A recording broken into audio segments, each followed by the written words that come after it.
आणखी एक मोठी बातमी, भाजपा आमदार प्रवीण पोटेंची राणा दाम्पत्यावर नाव न घेता टीका बघायला मिळते। 1000 वृक्ष लागवड करताना मलाच दम लागला, पण काही लोक फुगड्या खेळून आकडे फुगवतात असं पोटेंनी म्हटलेलं आहे। फुगड्या खेळणाऱ्याच्या अंगावरती आधी शेला टाका अशी पोटेंची टीका आहे। फडणवीसांच्या वाढदिवसानिमित्त अमरावती जिल्ह्यामध्ये 25,000हून अधिक वृक्षांचं रोपण करण्याचा संकल्प नवनीत राणा यांनी केला होता।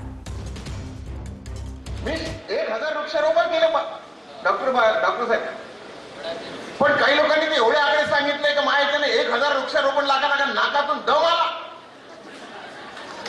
आपण खासदार असताना पंढरपूरची रेल्वे आपण सुरू केली, पण हे आपण सांगू शकलो नाही।